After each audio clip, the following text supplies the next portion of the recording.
Welcome to આઈસીએસના digital platform પર હું સહદેવ ચાવડા આપનું હાર્દિક સ્વાગત કરું છું. બરાબર, તો એક દિવસના વિરામ બાદ ફરીથી આપણે મળીએ છીએ. એક દિવસનો વિરામ એટલે હમણાં મેં તમને કીધું એમ ગયા અઠવાડિયે બી પડ્યું થોડુંક ગળાની પ્રોબ્લેમના લીધે, બરાબર, પણ હવેથી બ્રેક નહીં પડવા દઈએ.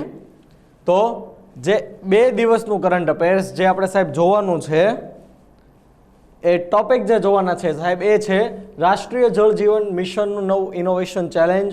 રાજસ્થાનના ઇઝ ઓફ ડુઈંગ બિઝનેસ સુધારાને અપનાવવાવાળું 6થું રાજ્ય બન્યું. ન્યુમોનિયા ભારતની પ્રથમ સ્વદેશી રસી એટલે કે ન્યુમોનિયા માટેની ભારતની પ્રથમ સ્વદેશી રસી આવી ગઈ છે. 15 ઓગસ્ટ સુધી પુરાતત્વીય સ્થળો પર નિઃશુલ્ક શૂટિંગની મંજૂરી. આ 15 ઓગસ્ટ 2021 છે. ભારતનું સૌથી મોટું હોકી સ્ટેડિયમ, ભારતનું પ્રથમ મોસ ગાર્ડન, મોસ એટલે સમજો ને શેવાળ, વિશ્વ ભારતી યુનિવર્સિટીનો શતાબ્દી સમારોહ તથા ભારત 2025 સુધીમાં વિશ્વની 5મી મોટી અર્થવ્યવસ્થા બનશે. બ્રિટનની જે થિંક ટેન્ક સંસ્થા છે એના દ્વારા જાહેર કરવામાં આવ્યું છે. તો પહેલો ટોપિક જે સાહેબ આપણે જોવાનો છે એ છે રાષ્ટ્રીય જળ જીવન મિશનનું નવું ઇનોવેશન ચેલેન્જ. હવે આ જે રાષ્ટ્રીય જળ જીવન મિશન, આની તમને પહેલાં વાત કરું તો આ સરકાર દ્વારા આ જળ જીવન મિશન જે છે એ કેન્દ્ર સરકાર દ્વારા આયોજિત કરવામાં આવ્યું હતું. આ મિશનનું નામ પરથી તમને આઈડિયા આવી ગયો હશે કે કઈ રીતના પાણી બચાવવું હોય. કારણ કે આજે દિવસે ને દિવસે તમે જોઈ રહ્યા છો કે ભૂમિગત જળના જે સ્ત્રોતો છે સાહેબ એ દિવસે ને દિવસે ઊંડે જઈ રહ્યા છે.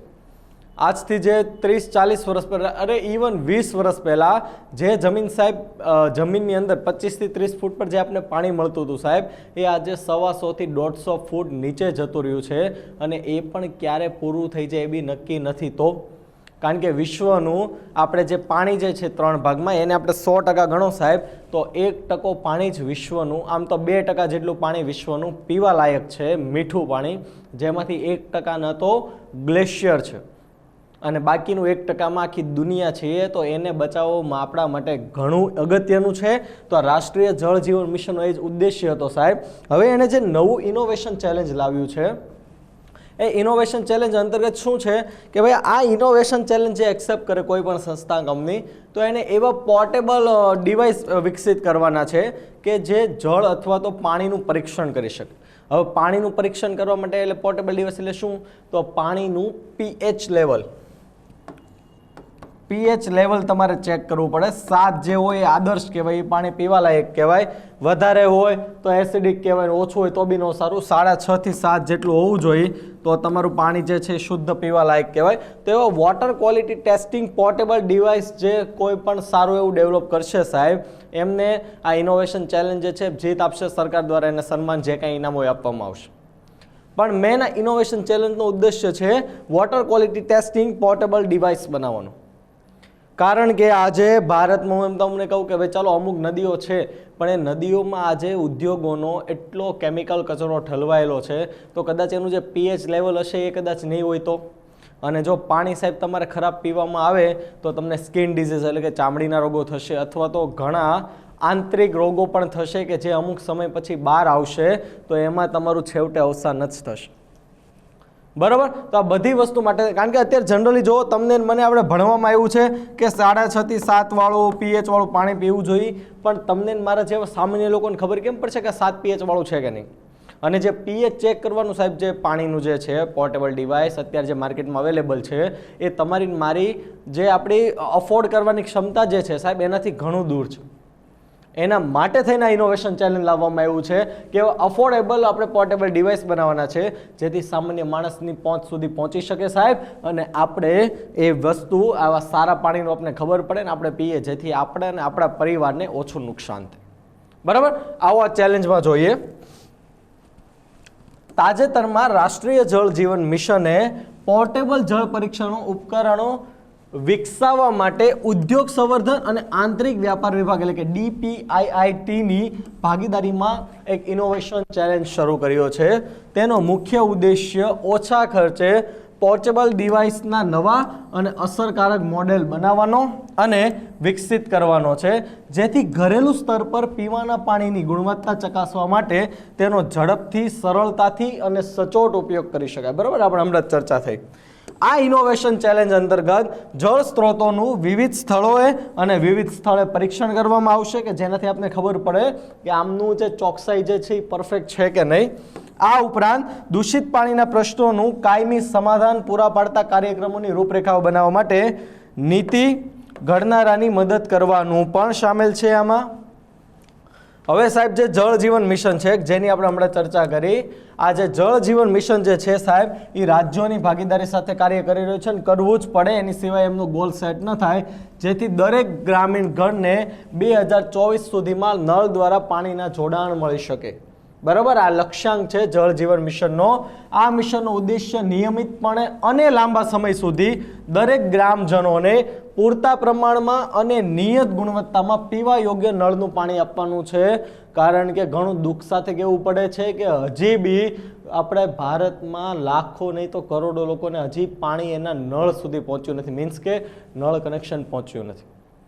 બરાબર, કારણ કે નળ કનેક્શન માટે કંઈક ને કંઈક પાણી માફિયા છે અથવા તો ઘણા એવા સ્ત્રોતો જે છે કે જે ઇફેક્ટ કરે છે જેના લીધે આજે નળ કનેક્શન નથી પહોંચ્યું. બરાબર, અને માણસની મૂળભૂત જરૂરિયાતમાં પાણીનો પણ સમાવેશ થાય છે. કદાચ ખાધા વગર સાહેબ તમે મહિનો જીવી જશો પણ પાણી વગર તમે 72 કલાક પણ નહીં કાઢી શકો. એટલે પાણી બધાની જરૂરિયાત છે. માટે થઈને સરકારે જળ જીવન મિશન અંતર્ગત 2024નો ટાર્ગેટ સેટ કર્યો છે અને અત્યારે સરકાર એ ટાર્ગેટ અચીવ પણ કરે છે. કારણ કે જો જે હું તમને આગળના આંકડાની વાત કરવા જઈ રહ્યો છું તો જળ જીવન મિશનની ઘોષણા પછીથી આપણે 23 ડિસેમ્બર 2020 સુધી, બરાબર, આ સરકારી ડેટા બોલે, મારો નથી બોલતો, 2,90,00,000 પરિવારોને નળ દ્વારા પાણીનું જોડાણ પૂરું પાડવામાં આવ્યું છે. 2,90,00,000 એટલે એપ્રોક્સ તમે 3 કરોડ ગણી લો અને એક પરિવારમાં અમે બે, અમારા બે અને એક મા બાપ, અથવા તમે લમસમ એવરેજ 5 ગણી લો સાહેબ, તો 15 થી 18 કરોડ લોકોને આપણે 23 ડિસેમ્બર 2020 સુધી સરકારે પહોંચાડી દીધું છે. એ સાબિત બીજી આ વાતથી પણ થાય છે કે ગ્રામીણ પરિવારો માટે જે નળ દ્વારા જળ પુરવઠો ઓગસ્ટ 2019માં જે 3.23 કરોડનો હતો, જે 17% વધેલો હતો, ત્યારે પણ એ હવે વધીને 6.13 કરોડ એટલે કે 32% થઈ ગયો છે. આના પરથી બી આપને ખબર પડે છે કે સરકાર કામ તો કરી રહી છે. બરાબર, લોકો સુધી નળ દ્વારા પાણી તો પહોંચી રહ્યું છે. આ ઉપરાંત દેશના 20 જિલ્લાઓ, 425 બ્લોક્સ, 34,000 ગ્રામ પંચાયતો અને 64,000 ગામોમાં દરેક ઘરમાં પાણીનું જોડાણ ઉપલબ્ધ છે. હવે તમને એમ થશે 34,000 ગ્રામ પંચાયત તો 64,000 કેમ ગામ થયા? તો જનરલી તમે તલાટી બનશો તો તમને ખબર પડશે સાહેબ કે અમુક જે પંચાયત હોય ને એ કોઈ પણ એના અંડરમાં ગામ 2 થી 3 હોય એવું બની શકે. બરાબર, એટલે એના માટે થઈને 64,000 ગામો એમ લખેલું છે, કન્ફ્યુઝ નહીં થતા. નેક્સ્ટ ટોપિક જે સાહેબ જોવાનો છે એ છે રાજ્યના ઇઝ ઓફ ડુઈંગ બિઝનેસ સુધારાને અપનાવવા વાળું રાજસ્થાન 6થું રાજ્ય બન્યું છે. હવે આ જે ઇઝ ઓફ ડુઈંગ બિઝનેસ જે છે સાહેબ, આ ઇન્ડેક્સ છે, એમાં ભારત આજે ટોપ 100માં ભારતનો સમાવેશ થઈ ગયો છે. એટલું શ્રેષ્ઠ પ્રદર્શન છે સાહેબ. તો આ ઇઝ ઓફ ડુઈંગ બિઝનેસ એટલે શું? તો ઇઝ ઓફ ડુઈંગ બિઝનેસ એટલે કોઈ પણ બિઝનેસ કરવા માટેની સરળતા સાહેબ.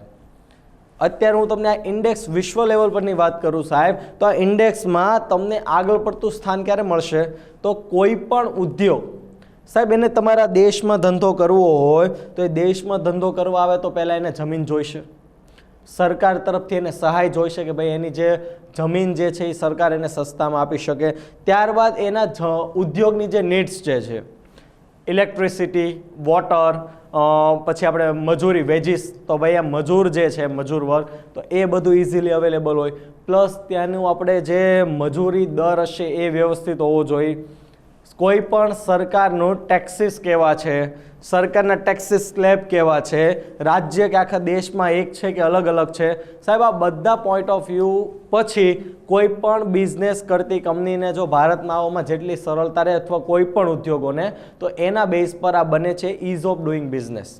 આજથી 3-4 વર્ષ પહેલાં ભારતનું સ્થાન ટોપ 100માં નહોતું, કારણ કે ભારતમાં સાહેબ વેપાર કરવો ઘણો અઘરો હતો.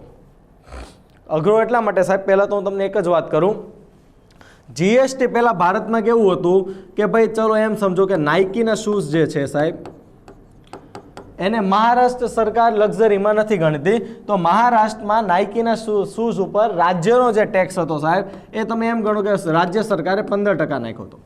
પણ હવે જે તમને એમ કહું કે મધ્યપ્રદેશ સરકાર છે સાહેબ, તો મધ્યપ્રદેશ તમને મને ખબર છે સ્ટેટ એટલું બધું ડેવલપ નથી, તો એ તો એમ જ સમજવાનું કે નાઇકીનો અમારા સ્ટેટમાં જે શૂઝ પહેરવાનો સાહેબ એ તો બહુ પૈસાવાળો હશે, તો એ ટેક્સ નાખવાનો 28%. તો આનાથી જનરલી કેવું થતું હતું કે કોઈ પણ કંપની જે છે સાહેબ એને વેપાર કરવામાં ઘણી પ્રોબ્લેમ આવતી હતી કે ભાઈ એક રાજ્યમાં એને શૂઝ પર 15% લાગે, એકમાં 28% લાગે, એને પ્રોફિટ માર્જિન કેલ્ક્યુલેટ કઈ રીતના કરવું, કઈ રીતના એને બધું કરવું. પછી હવે ચલો મહારાષ્ટ્ર સરકાર જે છે, આપણે અત્યારે ગુજરાતનો પહેલો નંબર આવી ગયો છે સૌથી વધુ વિદેશી રોકાણ મેળવવામાં, પણ જે તે સમય સમજો મહારાષ્ટ્રનો દબદબો હતો, કારણ કે મહારાષ્ટ્ર સરકારની પોલિસી એટલી સરસ હતી કે ત્યાં બિઝનેસ કરવો તમારો ઘણો સરળ છે. પણ મહારાષ્ટ્ર રાજ્યની પણ એક સીમા છે, એક જમીનની ફિક્સ સીમા છે, તો બીજા રાજ્યમાં નહોતું આવું. આપણે અમુક ઉદ્યોગો ના આવી શકતા, જેમ કે રતન ટાટાનો તમને કિસ્સો ખબર છે, પશ્ચિમ બંગાળમાંથી એમને ઘણીને પ્રોબ્લેમ આવી, એમની ફેક્ટરીને લોકોએ બંધ કરી દીધેલી, ઘણું બધું થયું, એટલે ગુજરાતમાં આવ્યો. તો એમાં એ બિઝનેસમેનને ત્યાં ચલો એ તો આપણા ભારતના હતા એટલે પ્રોબ્લેમ ના આવ્યો, નકર વૈશ્વિક લેવલ પર કેવી છાપ ખરડાશે. તો આવા બધા અંતરોના કારણે કે ભારતમાં અલગ અલગ રાજ્યમાં જે અલગ અલગ સિસ્ટમ હતી સાહેબ, એના લીધે તમે જુઓ અમુક સ્ટેટ એકદમ પછાત રહી ગયા, અમુક એકદમ સદ્ધર થઈ ગયા.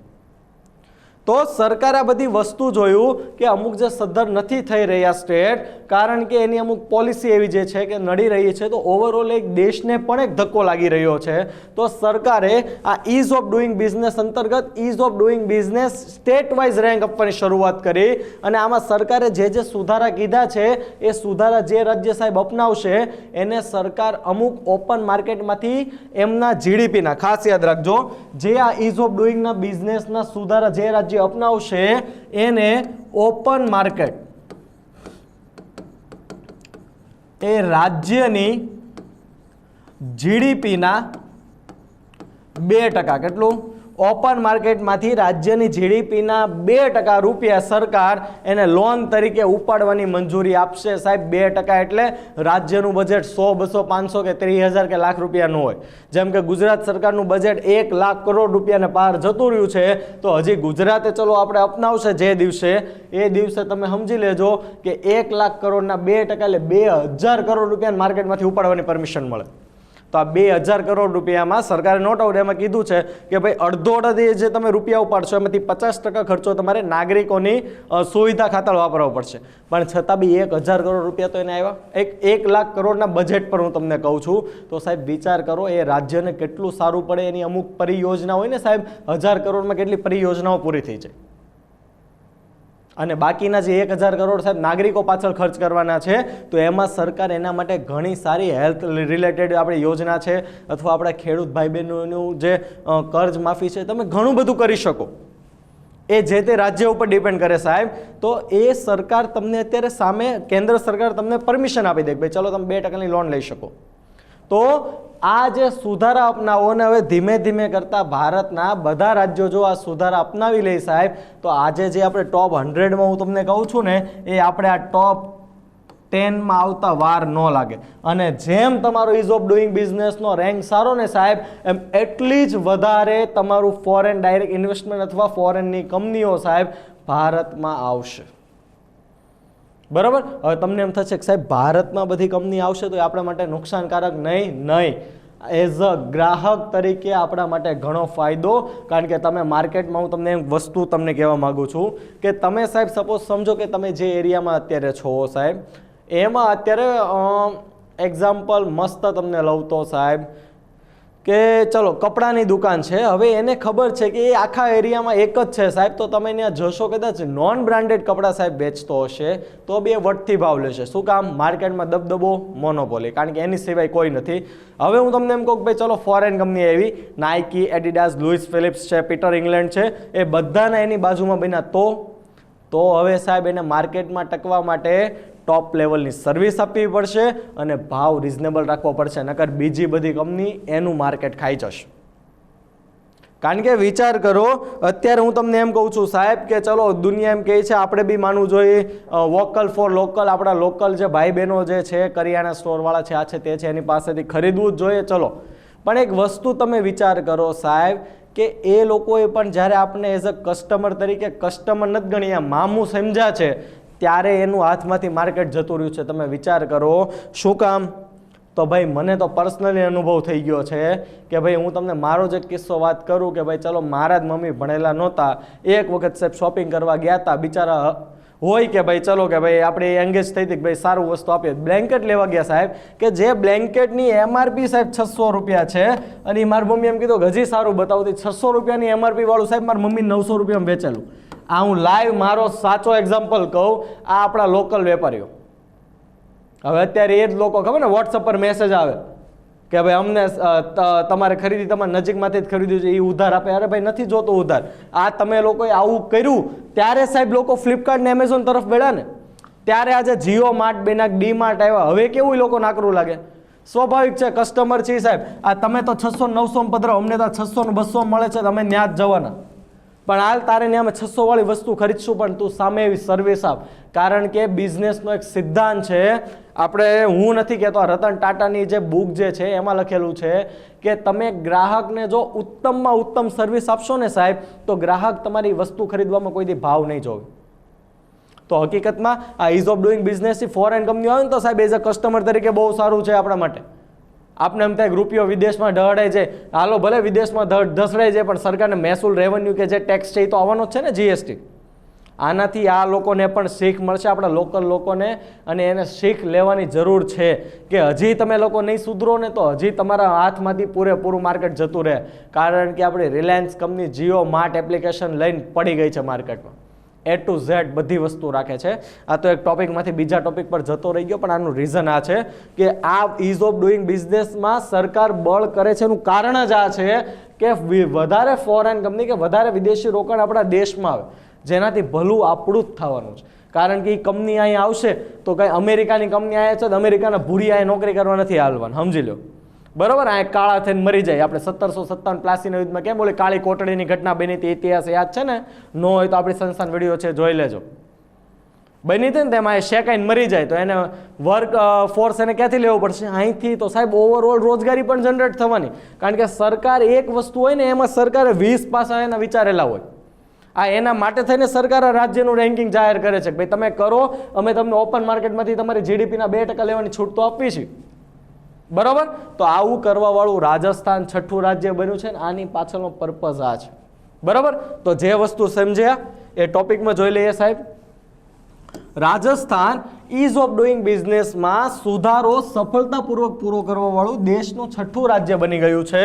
રાજસ્થાન હવે ઓપન માર્કેટમાં ઉધારના માધ્યમથી 2731 કરોડ રૂપિયાના વધારાના નાણાકીય સંસાધનો એકત્રિત કરવા યોગ્ય થઈ ગયું છે. આ 2731 કરોડ એટલે એની જીડીપીના 2% હશે. બરાબર, એટલે 1 લાખ કરોડ રૂપિયા ઉપર થોડુંક બજેટ હશે એનું. હવે રાજસ્થાન આંધ્રપ્રદેશ, કર્ણાટક, મધ્યપ્રદેશ, તમિલનાડુ અને તેલંગાણા જેવા 5 અન્ય રાજ્યોની સાથે સમકક્ષ બની ગયું છે. એટલે ટોટલ આ 6 છે. ઉત્તર ભારતમાંથી કોઈ નથી સાહેબ, મધ્ય ભારતમાંથી રાજસ્થાન છે, મધ્યપ્રદેશ છે, બાકી બધા દક્ષિણ ભારતના છે, આંધ્રપ્રદેશ, કર્ણાટક, તમિલનાડુ અને તેલંગાણા. બરાબર, જેમણે આ સિદ્ધિ હાંસલ કરી છે, આ સિદ્ધિ પછી રાજસ્થાન તેની આર્થિક જરૂરિયાતોને પૂરી કરવા માટે વધુ સક્ષમ બનશે. એક તો 2731 કરોડ રૂપિયા આવ્યા છે, હવે એને સુધારા કર્યા, મતલબ રાજસ્થાનમાં તમારે ધંધો કરવો હવે વધુ સરળ થઈ ગયો. ફોરેન કંપની આવશે, ફોરેન કંપની આવશે તો સરકારને વધારે ટેક્સ મળશે, સરકારને વધારે ટેક્સ મળશે, સાથે લોકોને રોજગારી મળશે, લોકોને રોજગારી મળશે એટલે શું? લોકોનું જીવન ધોરણ ઊંચું આવશે. તો જીવન ધોરણ ઊંચું આવશે તો શું? તો સાહેબ એની જે ખરીદવાની ક્ષમતા છે એ વધશે. ખરીદવાની ક્ષમતા વધશે એટલે શું થશે? રાજ્યની ઇકોનોમી વધશે. આ ઇકોનોમીનું આખું ચક્ર થઈ ગયું. બરોબર, નેક્સ્ટ પોઈન્ટ પર નેક્સ્ટ આમાં જોઈએ. આ 6 રાજ્યોને વ્યવસાય કરવાની સુગમતા સંબંધિત સુધારાને પૂર્ણ કરવા પર 19,459 કરોડ રૂપિયાના વધારાના ભંડોળની ઉધાર લેવાની મંજૂરી આપવામાં આવી છે. આ માપદંડ હેઠળ રાજ્યોને કુલ 50,253 કરોડ રૂપિયાની લોન મંજૂરી આપવામાં આવી છે. એટલે કે શું? 6 રાજ્યો એટલા રૂપિયા તો આપણે ઉધાર લેવાની મંજૂરી સરકાર આપી દીધી છે ને સરકાર કુલ મંજૂરી આપવાનું છે 50,253 કરોડ રૂપિયા. આ સિસ્ટમ કેન્દ્ર સરકાર દ્વારા 17 મે 2020 રોજ શરૂ કરવામાં આવી હતી. અત્યાર સુધીમાં 6 જોડાઈ ગયા છે. આ અંતર્ગત ઇઝ ઓફ ડુઈંગ બિઝનેસ પ્રક્રિયા પૂર્ણ કરવાવાળા રાજ્યોને ઓપન માર્કેટમાંથી તેમના કુલ રાજ્ય ઘરેલું ઉત્પાદન એટલે કે જીડીપીના 2% સુધીના વધારાની લોન લેવાની મંજૂરી આપવામાં આવશે. રાજ્યોએ આ વધારાના નાણાંનો અડધો ભાગ નાગરિક કેન્દ્રિત સુધારા પર ખર્ચ કરવો પડશે 50%. આ સુધારોમાં one nation one ration card સિસ્ટમનો અમલ જે છે આમાં હમણાં ખબર ને કેટલા 9 રાજ્યો થઈ ગયા જેણે શરૂઆત કરી દીધી. વ્યાપાર સુગમતા, શહેરી સ્થાનિક બોડી સુધારણા અને વિદ્યુત ક્ષેત્રમાં સુધારા સામેલ છે. આમાં ટોટલ કેટલો 50% ખર્ચો કરવાનો રહેશે. હજી સુધી 10 રાજ્યોએ one nation one ration card system લાગુ કરી છે, જેમાંથી 6 રાજ્યોએ સુગમ વેપાર સંબંધિત સુધારા અને 2 રાજ્યોએ સ્થાનિક બોડી સુધારા કર્યા છે. ઓકે, નેક્સ્ટ ટોપિક સાહેબ. ન્યુમોનિયા સામે ભારતની પ્રથમ સ્વદેશી રસી. તમે ન્યુમોનિયા એટલે તમને ખબર પડતું હશે, છાતીમાં સાહેબ કફ જમા થઈ જાય, શ્વાસ લેવામાં પ્રોબ્લેમ થાય. આ કોરોનામાં તમે જોયું હોય ને તો કોરોનામાં સેમ ન્યુમોનિયાના સિમ્ટમ હતા સાહેબ. બરાબર, તમે ફેફસા, તમે સીટી સ્કેન સાહેબ તમે જોયો હશે, કરવા ગયા હશો તો એમાં અમુક લોકોને ઘણું ન્યુમોનિયા ડિઝીઝ આપણે ડિટેક્ટ થયું હોય. જનરલી છોકરા હોય નાની ઉંમરના અથવા મોટી ઉંમરના જે વયોવૃદ્ધ વડીલો જે છે સાહેબ, એમને આ ન્યુમોનિયા રોગ એમના માટે ઘણો ઘાતક પુરવાર થાય છે. અત્યાર સુધી વિદેશની 2 કંપનીઓની રસી આપણે બાળકોને આપતા હતા સાહેબ, પણ હવે બહુ ગૌરવ લેવા જેવી બાબત છે. ભારતની સિરમ ઇન્સ્ટિટ્યૂટ ઓફ ઇન્ડિયા જે છે એણે પ્રથમ સ્વદેશી રસી બનાવી છે. એ ટ્રાયલ 1, 2, 3 એટલે 3 તબક્કામાંથી સક્સેસપૂર્વક એ પસાર થઈ ગઈ છે. એમણે ભારત અને આફ્રિકાના ગેમ્બિયામાં આ રસીનું પરીક્ષણ કર્યું હતું. 100% રિઝલ્ટ મળ્યું છે. આ 3 તબક્કામાંથી સાહેબ પસાર થઈ એટલે સરકારે એપ્રુવલ આપી દીધું. હવે ભારતની પ્રથમ સ્વદેશી રસી બનવા જઈ રહી છે સિરમ ઇન્સ્ટિટ્યૂટ ઓફ ઇન્ડિયાની ન્યુમોનિયાની સાહેબ. અને ભારતની રસી બની એનો મતલબ વિદેશની કંપની કરતાં ઓછા પૈસા લાગશે. બરાબર, આ ન્યુરોમોકોકલ બેક્ટેરિયા જે છે સાહેબ, એમાંથી આ રોગ થાય છે ન્યુમોનિયા. એનો બી આપણે જોઈએ તો જોઈએ ભારતની પ્રથમ સ્વદેશી રસીવાળો ટોપિક. તો તાજેતરમાં serum institute of India serum institute of India SII pneumonia માટેની પ્રથમ સ્વદેશી રસી વિકસાવી છે. આ દેશી રસી તેના લોકાર્પણ પછી ટૂંક સમયમાં બજારમાં ઉપલબ્ધ થશે. હાલમાં 2 વિદેશી કંપનીઓ ફાઇઝર તમને ખબર હોય તો બ્રિટનમાં ફાઇઝરની કોરોનાની રસીને મંજૂરી આપવામાં આવી છે, એ ફાઇઝર છે. બીજું છે ગ્લેક્સોસ્મિથક્લાઇન દ્વારા વિકસિત રસી ન્યુમોનિયા માટે અત્યાર સુધી ભારતમાં આપવામાં આવતી હતી. હવે આ ભારત દ્વારા વિકસિત રસી આ ફાઇઝર અને ગ્લેક્સોસ્મિથક્લાઇન કરતાં પણ સસ્તી હશે. સિરમ ઇન્સ્ટિટ્યૂટ દ્વારા પ્રથમ હોય ને એમાં લગભગ 1 વ્યક્તિ હોય, આમાં 100 હોય અને આ તૃતીય તબક્કામાં 1000 વ્યક્તિ હોય. આ તૃતીય તબક્કાના ક્લિનિકલ ટ્રાયલમાં મંજૂર થાય કે 1000 વ્યક્તિમાંથી કોઈને કાંઈ રિએક્શન ન આવે, કોઈ પ્રોબ્લેમ ન થાય, ત્યારબાદ માર્કેટ એપ્રુવલ આપવામાં આવે. તો આ રસીને માર્કેટ એપ્રુવલ આપવામાં આવી દીધું છે. આ ટ્રાયલ ભારત અને આફ્રિકાના દેશ ગેમ્બિયામાં કરવામાં આવ્યા હતા. આ બેક્ટેરિયા વિશે તમને જણાવું તો સ્ટ્રેપ્ટોકોક્સ ન્યુમોનિયા દ્વારા થતા બાળકોમાં ન્યુમોનિયા, ઇન્વેન્સિવ રોગો એટલે કે ઝડપથી ફેલાતા રોગો સામે એક્ટિવ ઇમ્યુનાઇઝેશન તરીકે દેશની પ્રથમ ન્યુમોનિયા રસીનો ઉપયોગ થશે. જેમ કે આ ન્યુમોકોકલ બેક્ટેરિયા જે છે સાહેબ, એ ન્યુમોકોકલ બેક્ટેરિયાના ચેપથી બાળકોને ન્યુમોનિયા ન થાય તો મેનિન્જાઇટિસ અને સેપ્ટિસિમિયા જેવા 3 રોગોથી પીડાતા હતા. આને રોકવા માટે બાળકોને ન્યુમોકોકલ કન્ઝુગેટ રસી આપવામાં આવે છે. યાદ રાખજો, ન્યુમોકોકલ કન્ઝુગેટ રસી. અને યુનિસેફના ડેટા અનુસાર દર વર્ષે ભારતમાં 1 લાખથી વધુ બાળકો કે જેમની ઉંમર 5 વર્ષથી નાની છે સાહેબ, તેઓ ન્યુમોકોકલ રોગોથી મૃત્યુ પામે છે. અને જેમાં સૌથી મોટું રીઝન સાહેબ ન્યુમોનિયા છે. બરાબર, ન્યુમોનિયા ઘણો અઘરો રોગ છે. ઓકે, નેક્સ્ટ ટોપિક જે જોવાનો છે સાહેબ એ છે 15 ઓગસ્ટ સુધી પુરાતત્વીય સ્થળો પર નિઃશુલ્ક શૂટિંગની મંજૂરી. તો શું છે આ ટોપિક? 15 ઓગસ્ટ 2021. તો તાજેતરમાં કેન્દ્ર સરકારે 15 ઓગસ્ટ 2021 સુધી એમના કોઈ પણ પુરાતત્વીય સ્થળો પર શૂટિંગ કરવા માટેની પરમિશન ફ્રી ઓફ કોસ્ટ આપી દીધી છે, એટલે કે તમારે એક પણ રૂપિયો ચૂકવવાનો નથી. તો હવે આપણે બધા તો ખુશ થઈ ગયા કે ભાઈ ચલો સાહેબ પુરાતત્વીય સ્થળો પર શૂટિંગ આપણે શું કહે પરમિશન આપી દીધી છે. કાલે જ સાહેબ ટ્રેનમાં બેસીને આગ્રાથી તાજમહેલ મળવી વિડીયો શૂટિંગ શરૂ કાલે ભાઈ દરવાજા ખોલ. એવું નથી, બરાબર. તમારી મારી જેવા સાધારણ માણસો માટે આવું છે જ નહીં. નગર આપણે લોકો ફોટા ઓછા ખેંચવીએ ને પછી ખબર છે ને આમ પિચકારી, એવું નથી. આ જે છે સાહેબ આનો મેઇન કન્સેપ્ટ એ વસ્તુ સમજવાનું છે કે ભાઈ ઘણી એવી સંસ્થાઓ જે છે સાહેબ, તો એ કોઈ પણ આપણું સપોઝ સમજો કે ભાઈ જલિયાવાલા બાગ સ્મારક છે, તો એ સ્વાતંત્ર્ય સેનાનીઓ ઉપર કદાચ કોઈ ડોક્યુમેન્ટરી બનાવી રહ્યું છે, કોઈ સંગઠન અથવા તો કોઈ NGO સંસ્થા કે કોઈ પણ સંસ્થા કે જેણે અગાઉથી પરમિશન લીધી છે ને જે કોઈ ડોક્યુમેન્ટરી શોર્ટ ફિલ્મ કે એવું કોઈ પણ વસ્તુ બનાવવા માગે છે, એમના માટે આ શૂટિંગ ફ્રીમાં રાખવામાં આવ્યું છે.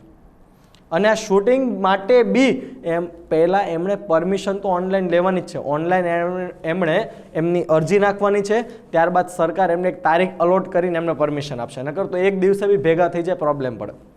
હવે આમાં પણ જે GPSC ને પણ ગમે આમાં આવી ગયો છે, આમાં સાહેબ સરકારે સંપૂર્ણ પુરાતત્વીય સ્થળો પર નિઃશુલ્ક શૂટિંગની પરમિશન આપી નથી.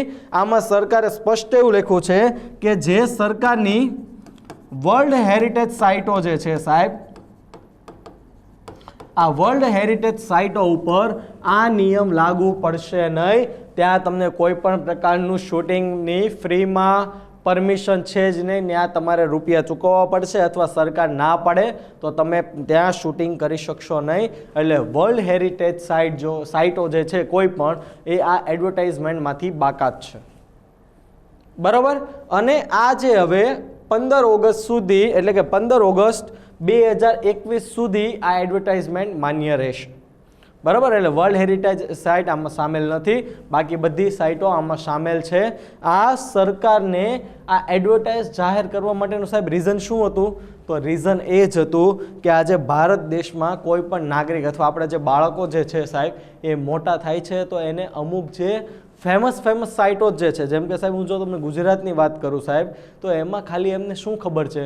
તો ભાઈ સાહેબ રાણકી વાવ જ ખબર છે, કે ભાઈ અમદાવાદમાં સીદી સઈદની જાળી જ સાહેબ ખબર છે. તો આવા જે ફરવાલાયક અમુક સ્થળો જ ખબર છે. પણ હું ખાલી આપણે ગુજરાતની તમને સાહેબ વાત કરું તો ગુજરાતમાં પણ સાહેબ અઢળક ફરવાલાયક સ્થળો છે. તો હવે આ જે એમને શૂટિંગ કરવા માટેની પરમિશન ફ્રીમાં આપવામાં આવી છે, તો સરકારને એવો એક લક્ષ્ય છે અથવા સરકારને એવી આશા છે કે લોકો હવે એવી જગ્યાએ પણ જઈને પણ શૂટિંગ કરશે કે જેનાથી લોકો આપણા ભારતના નાગરિકોને ખબર પડે કે નહીં આ પણ એક ફરવાલાયક સ્થળ છે, અથવા જ્યાં ઓછું શૂટિંગ થાય છે ત્યાં વધારે શૂટિંગ થાય. એના માટે થઈને સરકારનું એક ખૂબ જ સરસ પગલું છે જેનાથી આપણને આપણા વારસા વિશે જાગૃત થઈએ, બરાબર. તો આવો આ ટોપિક પર જોઈએ. સંસ્કૃતિ મંત્રાલયે સાહેબ વર્લ્ડ હેરિટેજ સાઇટ સિવાય, જો ચોખ્ખું જ લખ્યું છે, વર્લ્ડ હેરિટેજ સાઇટ સિવાય અન્ય ભારતીય પુરાતત્વીય સ્થળો ઉપર નિઃશુલ્ક શૂટિંગ કરવાની મંજૂરી આપી છે. આ આદેશ 15 ઓગસ્ટ 2021 સુધી માન્ય રહેશે અને દેશની સ્વતંત્રતાની 75મી વર્ષગાંઠના સંદર્ભમાં આ છૂટ આપવામાં આવી છે. મંત્રાલયે જારી કરેલી જાહેરાત મુજબ દેશના વારસા, ભારતીય ભાષા સંવર્ધન, ભારતીય પરંપરા અને સંસ્કૃતિ, સ્વાતંત્ર્ય સેનાની, સ્વતંત્રતા સંઘર્ષ, લોકસંગીત તથા ભાષા અને રાષ્ટ્રીય મહત્વના સ્મારકો, પર્યટન સાથે સંબંધિત પ્રોજેક્ટ પર કામ કરતા જે વ્યક્તિઓ છે, સંગઠનો પર શૂટિંગ માટેની ફીમાંથી મુક્તિ આપવામાં આવી છે. આ રીતના યાદ રાખવાનું છે. આમાં આ છૂટનો જે પ્રારંભ જે છે સાહેબ એ પૂર્વ પ્રધાનમંત્રી અટલ બિહારી વાજપેયીની જન્મ જયંતિ એટલે કે રાષ્ટ્રીય સુશાસન દિવસ એટલે કે 25 ડિસેમ્બરથી શરૂ થઈ ગઈ છે. જાહેરાતમાં કહેવામાં આવ્યું છે કે આ સ્થળોએ શૂટિંગ માટે ઓનલાઈન પરવાનગી લેવી ફરજિયાત છે, દોડવું નથી જવાનું, બરાબર. આ પરવાનગી પછી ભારતના પુરાતત્વીય વિભાગ દ્વારા જાળવવામાં આવતી આ સાઇટ્સ પર વિડીયો બનાવવા અને ફોટોગ્રાફ્સ લેવા માટે કોઈ પણ ફી ચૂકવવામાં આવશે નહીં. જો કે ભારતના પુરાતત્વીય વિભાગ દ્વારા જાળવવામાં આવેલી વર્લ્ડ હેરિટેજ સાઇટ્સ પર આ છૂટ માન્ય રહેશે નહીં. વર્લ્ડ હેરિટેજ સાઇટ પર આ છૂટ માન્ય નથી, વિધાનમાં આવું પૂછી લેશે, બરાબર. મંત્રાલયની રજૂઆત મુજબ ઓછી લોકપ્રિય જગ્યાઓ જાહેર કરવા અને ત્યાં લોકોની અવરજવર વધારવા માટે પરવાનગી આપવામાં આવી છે. આ પહેલા મંત્રાલયે આ સ્થાનો પર શૂટિંગ કરવાની મંજૂરી આપવાની પ્રક્રિયામાં પણ ઝડપ કરી ચૂક્યા છે. પણ વધારે એક મોટિવેશન કે પ્રોત્સાહન આપવાના ભાગરૂપે 15 ઓગસ્ટ 2021 સુધી આપણે ₹1 ચાર્જ કરીશું નહીં. ઓકે, નેક્સ્ટ ટોપિક જે સાહેબ જોવાનો છે એ છે ભારતનું સૌથી મોટું હોકી સ્ટેડિયમ. તો તાજેતરમાં સીએમ નવીન પટનાયક, તો નવીન પટનાયક ક્યાંના સીએમ છે સાહેબ? ઓડિશામાં, તમને ફોટામાં દેખાઈ રહ્યું છે. તો ઓડિશાના રાઉરકેલા ખાતે ભારતના સૌથી મોટા હોકી સ્ટેડિયમ બનાવવાની ઘોષણા કરી છે. 20,000 દર્શકોની ક્ષમતાવાળા આ સ્ટેડિયમમાં men's world cup FIH men's world cup 2023ની મેચો આમાં થશે. આનું તમને રૂપરેખા દેખાઈ રહી છે. આ સ્ટેડિયમ બીજુ પટનાયક ટેકનિકલ યુનિવર્સિટી, આ સ્ટેડિયમ ક્યાં બનવાનું છે? બીજુ પટનાયક ટેકનિકલ યુનિવર્સિટીના કેમ્પસમાં લગભગ 15 એકર જમીનમાં બનાવવામાં આવશે. આ વર્લ્ડ કપની મેચો ભુવનેશ્વર, આ રાઉરકેલામાં જે બનવાનું છે ત્યાં, અને સુંદરગઢમાં રમવામાં આવશે. એટલે ભારતનું સૌથી મોટું હોકી સ્ટેડિયમ ઓડિશાના રાઉરકેલા ખાતે, યાદ રાખવાનું છે આપણે. ભારતનું પ્રથમ મોસ ગાર્ડન, મોસ ગાર્ડન એટલે શું? શેવાળ. ઉત્તરાખંડના નૈનીતાલ જિલ્લામાં બન્યું છે. તો તમને એમ થશે સાહેબ શેવાળનું ગાર્ડન, તો તમને હું કહી દઉં સાહેબ, કદાચ એ શેવાળને તમે કદાચ આપણે દેશી ભાષામાં આપણે લીલ કહેતા હશું. જ્યાં પાણી વધારે રહેતું હોય ત્યાં લીલ થઈ જાય, આપણે પગ મૂકીએ ને સ્લીપ થઈ જાય. સાહેબ આ લીલ જો તમને વાત કરું સાહેબ, તો એક સજીવોની એક આખી છે કે જે ભાઈ જળચર જીવો છે, અથવા આપણે ઇવન અમુક ઉભયજીવી જીવો પણ લીલ એક ખોરાક છે સાહેબ, જેમાં જળચર જીવો માટે તો ખાસ ખોરાક છે. આવું લીલ કે જે દરિયાઈ માટે તો છે, પણ આ લીલ મેં તમને કીધું અમુક ઉભયજીવી પ્રાણીઓનો પણ ખોરાક છે.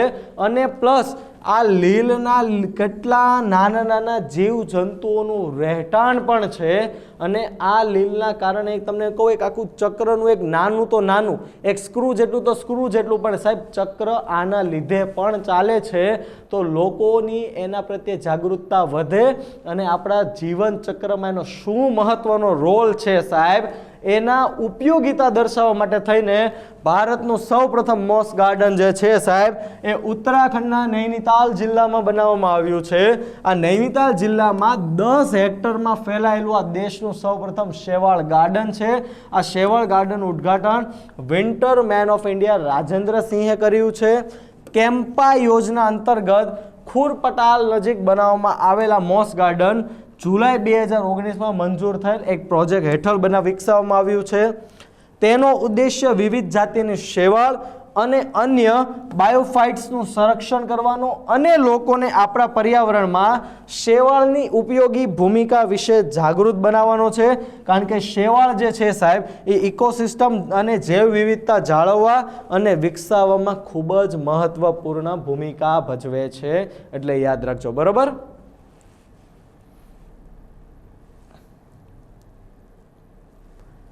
વિશ્વ ભારતી યુનિવર્સિટીનો શતાબ્દી સમારોહ સાહેબ, વિશ્વ ભારતી યુનિવર્સિટી 100 વર્ષ કમ્પ્લીટ થયા છે.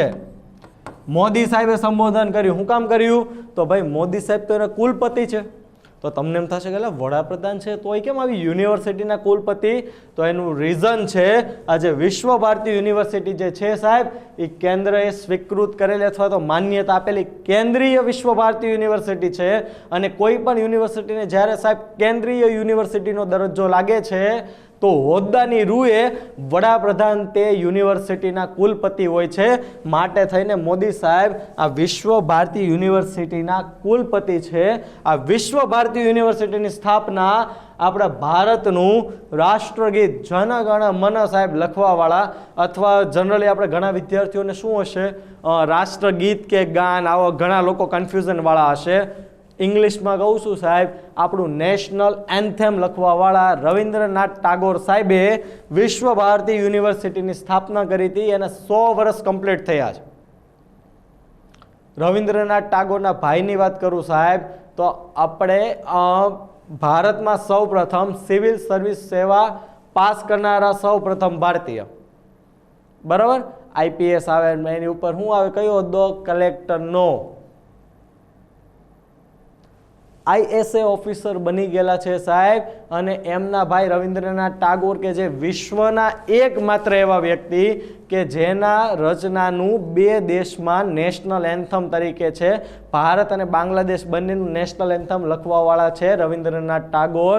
એવી મહાન વિભૂતિ એમના દ્વારા શરૂ કરવામાં આવેલી યુનિવર્સિટીના 100 વર્ષ કમ્પ્લીટ થયા, તો એમની શતાબ્દી સમારોહમાં પીએમ નરેન્દ્ર મોદી સાહેબે સંબોધન કર્યું. આ પ્રસંગે પશ્ચિમ બંગાળના રાજ્યપાલ અને કેન્દ્રીય શિક્ષણ મંત્રી પણ ઉપસ્થિત રહ્યા હતા. ગુરુદેવ રવિન્દ્રનાથ ટાગોર દ્વારા વર્ષ 1921માં સ્થાપિત આ વિશ્વ ભારતી સંસ્થા દેશની સૌથી પ્રાચીન કેન્દ્રીય વિશ્વવિદ્યાલય પણ છે. મે 1951માં સંસદના અધિનિયમ દ્વારા વિશ્વ ભારતીને કેન્દ્રીય વિશ્વવિદ્યાલય અને રાષ્ટ્રની મહત્વની સંસ્થા જાહેર કરવામાં આવી હતી. એટલે ત્યારથી હોદ્દાની રૂએ વડાપ્રધાન ત્યાંના કુલપતિ હોય છે. ઓકે, નેક્સ્ટ ટોપિક, આજના દિવસનો છેલ્લો ટોપિક કે ભારત 2025 સુધીમાં વિશ્વની 5મી સૌથી મોટી અર્થવ્યવસ્થા બનશે. તો તમને એમ થશે કે સાહેબ આપણે 5મી તો અર્થવ્યવસ્થા હતી જ તેમ તો કેમ આવું ટાઇટલ માર્યું? તો ભાઈ તમને જે ડેટા ખબર છે સાહેબ, એ ડેટા છે 2019નો. 2019માં ભારત બ્રિટનને પછાડીને 5મી સૌથી મોટી અર્થવ્યવસ્થા બની ગઈ હતી. પણ 2020માં આ કોરોના મહામારીના કારણે જે આપણે લોકડાઉન લગાડવું પડ્યું સાહેબ, અને આપણી જે જીડીપીમાં ઐતિહાસિક ઘટાડો આવ્યો, એના લીધે આપણે 5માંથી ફરીથી 6થા નંબરની પોઝિશન પર આવી ગયા છીએ, અને બ્રિટન ફરીથી 5મા નંબરની પોઝિશન પર આવી ગયું છે. પણ સાહેબ જે બ્રિટનની think tank centre for economic અને બિઝનેસ રિસર્ચ આ સંસ્થા છે, એમણે એવો અહેવાલ આપ્યો કે 2025 સુધીમાં ભારત ફરીથી દુનિયાની 5મી સૌથી મોટી અર્થવ્યવસ્થા બની જશે, અને 2035 સુધીમાં તો વિશ્વની 3જી સૌથી મોટી અર્થવ્યવસ્થા બની જશે. આવું એમણે કીધું છે. એટલે ભારતના દેશ માટે એકાએક શું કહેવાય કે એક બૂસ્ટ વાળી વાત થઈ, જેનાથી લોકોમાં ઉત્સાહ આવશે કે નહીં, આજે દુનિયા આપણું ટેલેન્ટ સ્વીકારી રહી છે, તો આપણે હારવાનું જરૂર નથી સાહેબ. અત્યારે બધા એમ વાત કરે છે કે ભાઈ સરકારે અમને બરબાદ કરી નાખ્યા, લોકડાઉન એવું અમે ઝીરો થઈ ગયા. હવે સાહેબ હું લોકોને ખાલી એક જ વસ્તુ કહેવા માગું છું કે ભાઈ ચલો તમારા મનમાં જે હોય, હું એ વાત બદલવા નથી માગતો, પણ ખાલી તમે એક વસ્તુ વિચાર કરો કે તમે લોકો બિઝનેસ ચલાવો છો, તમે ઘરમાં એકલા જ કમાવાવાળા છો સાહેબ. હવે હું તમને ખાલી એક જ વાત કહેવા માગું છું કે નો કરે નારાયણ તમારું ક્યારેક એક્સિડન્ટ થયું અથવા કોઈ એવી મેજર બીમારી આવી સાહેબ, અને તમે જો 6 મહિના ઘરે તમારા કારણોસર બેસી જાય તો શું ત્યારે પણ તમે ગવર્મેન્ટની ભૂલ કાઢશો કે નહીં આ સરકારના લીધે જ મારો પગ ભાંગ્યો? સાહેબ એવું ન હોય. ધંધો છે, ચડતી પડતી આવવાની જ છે સાહેબ, અને આ તમારે નથી આવી, આ આખી દુનિયાને આવી છે સાહેબ. અને આમાં આપણે સાહેબ લોકશાહી દેશ છે, વિશ્વની સૌથી મોટી લોકશાહી આપણે છીએ. અત્યારે આપણે સરકારના પડખે ઊભું રહેવાની જરૂર છે કે નહીં તમે જે કર્યું અમને ગૌરવ છે ને અમે તમારી સાથે ખભે ખભા મિલાવીને ઊભા છીએ. આ અત્યારે અફસોસ કરવાનો સમય નથી. તો આપણે આ સિચ્યુએશનમાંથી જલ્દી બહાર આવીશું. અત્યારે આપણી આજુબાજુ કોઈ એવો વ્યક્તિ છે કે જે જરૂરિયાતમંદ છે, એવા વ્યક્તિને અત્યારે મદદ કરવાનો સમય છે, બરાબર? નહીં કે અત્યારે આવી ખોટી વાતોમાં કે ભાઈ સરકાર આમ કરીને કોણ આમ કર્યું હોત તો સારું હતું. સરકારને જે કરવું તે કર્યું, સરકારે યોગ્ય કર્યું છે સાહેબ. નકર અત્યારે જે કેસ છે ને સાહેબ, એનાથી 10 ગણા કેસ હોત. આ બી વાત યાદ રાખજો. આપણે ભાઈ સાચા ને સાચું કહેવા મળે છે, ગવર્મેન્ટે સારું કામ કર્યું છે તો એ કર્યું જ છે, એ કન્ફર્મ છે વાત. બરાબર. તો આ જે સંસ્થાએ એવું કીધું કે ભારતીય અર્થવ્યવસ્થા 2025 સુધીમાં બ્રિટનના અર્થતંત્રને પાછળ છોડી દેશે અને વિશ્વની 5મી સૌથી મોટી અર્થવ્યવસ્થા બની જશે. અહીંયા તમે જોઈ રહ્યા છો, અહીંયા ભારત અત્યારે 6ઠા નંબર પર છે અને આ 2035માં જો 3જા નંબર પર લખ્યું છે. આપણે યુકેને પાછળ છોડી દઈશું 2025 સુધીમાં અને 35 સુધીમાં તો આપણે જર્મની જાપાનને છોડી દઈશું અને 35 સુધીમાં જે ચીન જે છે ને સાહેબ એ પહેલા નંબર પર આવી જશે અને અમેરિકા બીજા નંબર પર આવી જશે. બરાબર. એટલે ભવિષ્યમાં વિશ્વની અત્યારે કેમ તમે એમ કહો કે અમેરિકા અને રશિયા બે આમ કહેવાય એકબીજાની કટ્ટર લાલ ઘુમાક કરીએ કે એમ વિશ્વમાં કાલ સવારે જે 3 દેશો ત્યારે હવે ફ્યુચરમાં સાહેબ હવે 2 દેશ નહીં હોય, હવે 3 દેશોનો દબદબો હશે અને જે 3 દેશોનો દબદબો હશે અમેરિકા, ભારત અને ચીન, આ 3 દેશો રાજ કરશે પૃથ્વી પર. બરાબર.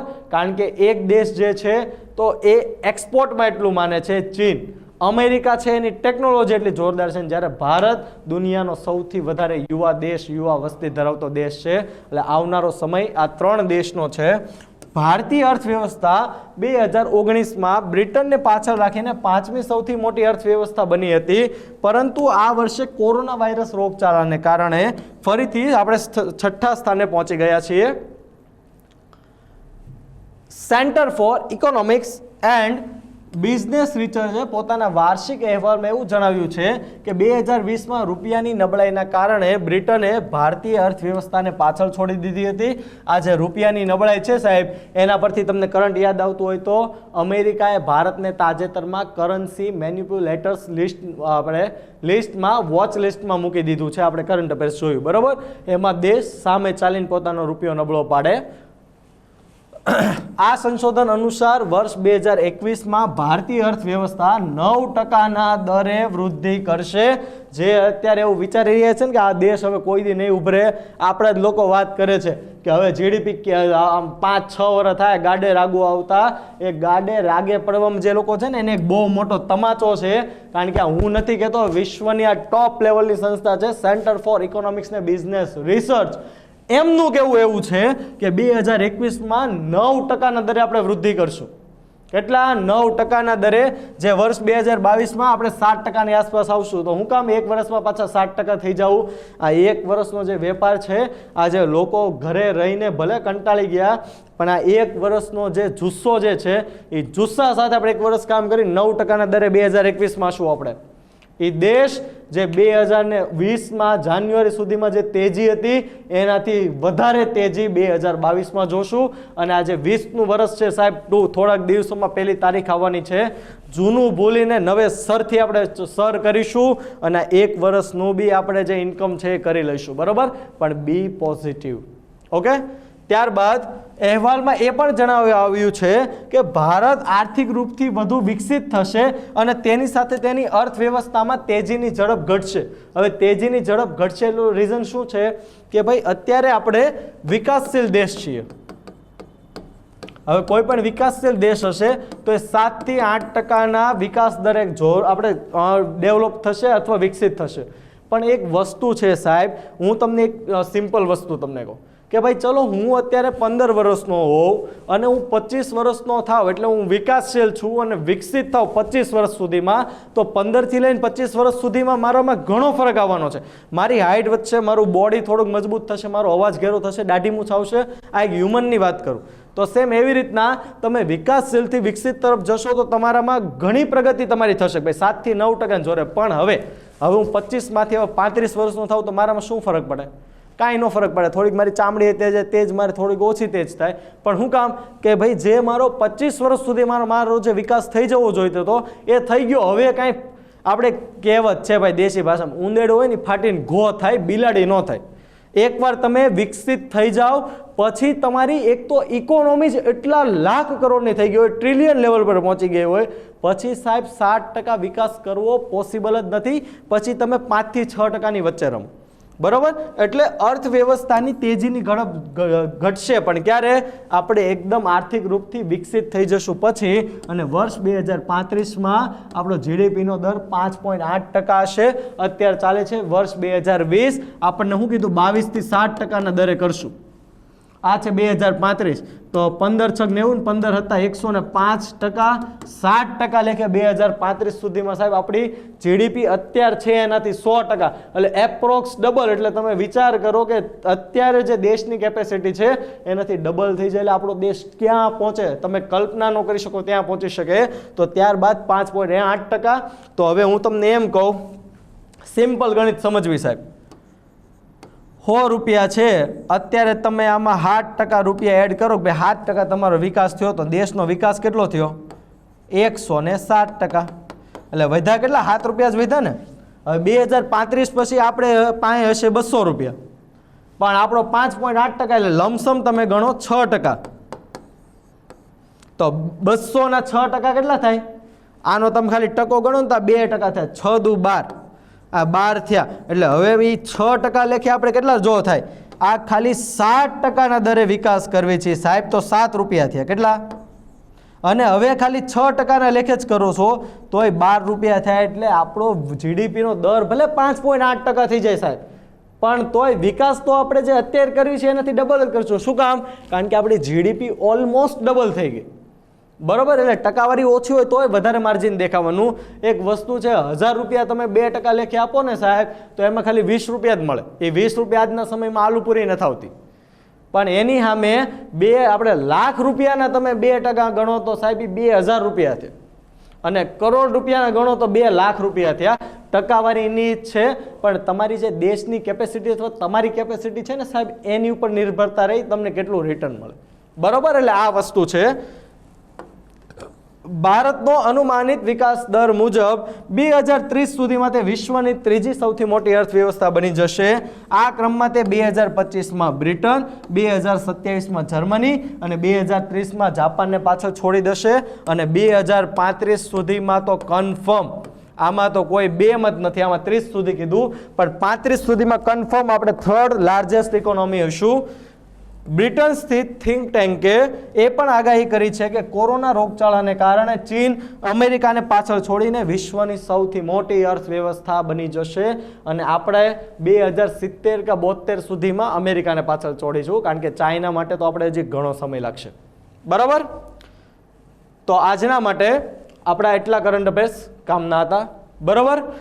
આ વિડીયોની પીપીટી મેળવવા માટે નીચે ડિસ્ક્રિપ્શન બોક્સમાં લિંક આપેલી છે. આપણી વેબસાઇટ છે, આપણી ICS મેન્ટર નામની એપ્લિકેશન છે અને તથા આપણી ટેલિગ્રામ ચેનલ પણ છે, બરાબર. તમારા માટે એક ખુશ ખબર છે પછી એ બી કે ભાઈ આપણે હવે આવનારા 2 થી 3 દિવસ પહેલાં, બરાબર, 1 તારીખ પહેલાં આપણે આખા ડિસેમ્બર મંથનો કરંટનો વિડીયો અપલોડ કરવાના છીએ. જે ભાઈ બહેનો આપણે PIની એક્ઝામની જે આપણે રવિવારે એક્ઝામ છે એ જે તૈયારી કરી રહ્યા છીએ સાહેબ, કારણ કે GPSCનો નિયમ છે કે જે તમારી એક્ઝામનો આગળનો મહિનો હશે ને સાહેબ એમાંથી તમારે મિનિમમ આપણે 300 માર્કનું પેપર છે સાહેબ, 40 માર્ક કરંટ અફેર્સના ગણો તો સાહેબ 10 માર્ક તો ખાલી ડિસેમ્બરમાંથી હશે. તો એ વિડીયો ખાસ જોઈ લેજો ભૂલ્યા વગર, બરાબર. છેલ્લે તો બસ એટલું જ કહીશ, keep learning, keep educating, because as we all know education is life itself. જય હિન્દ, જય ભારત.